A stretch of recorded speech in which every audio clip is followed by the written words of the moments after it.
Pemirsa, Menteri Dalam Negeri Tito Karnavian kembali mengeluarkan instruksi terkait pemberlakuan pembatasan kegiatan masyarakat PPKM di Jawa Bali. Dalam Inmendagri nomor 67 tahun 2021 tersebut, pelaksanaan PPKM berlangsung selama 3 minggu, mulai Selasa 14 Desember hingga Senin 3 Januari 2022.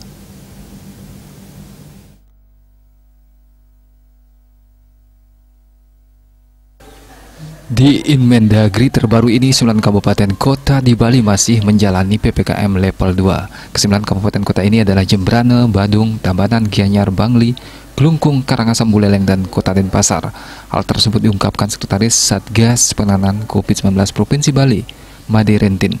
Menurut Rentin, per 13 Desember dari target vaksinasi 3.405.130 sudah divaksinasi dosis 1 sebanyak 3.461.707 orang, 101,66%, dan 3.066.099 orang untuk dosis 2, 90,04%.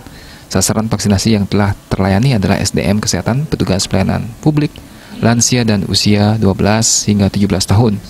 Untuk vaksinasi lansia dari target 454.904 orang, sudah divaksinasi dosis 1 sebanyak 377.515 orang atau 82,99%. Untuk vaksinasi dosis lengkap capaiannya 322.673 orang atau 70,93%. Sebelumnya dalam keterangan pers daring yang disiapkan kanal YouTube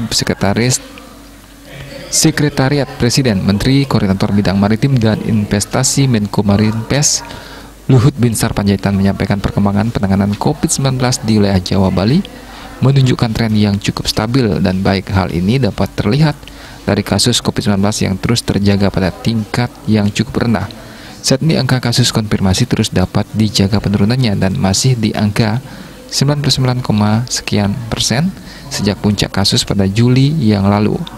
Menko Marves menambahkan kasus aktif dan jumlah rawat di Jawa Bali terus mengalami penurunan berdasarkan hasil asesmen tanggal 13 Desember ini. Tersisa 10 kabupaten kota Jawa Bali yang berada pada level 3 atau 7,8% dari total seluruh 128 kabupaten kota yang berada di Jawa Bali. Terdapat juga 13 kabupaten kota yang masuk pada level 1, namun terdapat 4 kabupaten yang naik level 2. Pada kesempatan tersebut, Luhut mengungkapkan tentang perkembangan varian Omikron yang terus tersebar di seluruh dunia. Data awal dari Afrika Selatan menunjukkan bahwa Omikron terindikasi menyebar jauh lebih cepat daripada jenis mutasi lainnya. Namun demikian, dari tingkat perawatan rumah sakit yang terkendali maupun tingkat kematian yang rendah. Luhut juga memberikan informasi bahwa berdasarkan hasil genome sequencing yang terus dilakukan Kemenkes sampai saat ini, 13 Desember tidak ditemukan ada temuan kasus varian Omikron di Indonesia. Pemerintah juga terus melakukan evaluasi proses karantina pelaku perjalanan luar negeri untuk memastikan pelaksanaan karantina dilakukan secara disiplin. Diah Dewi, Bali Pos melaporkan.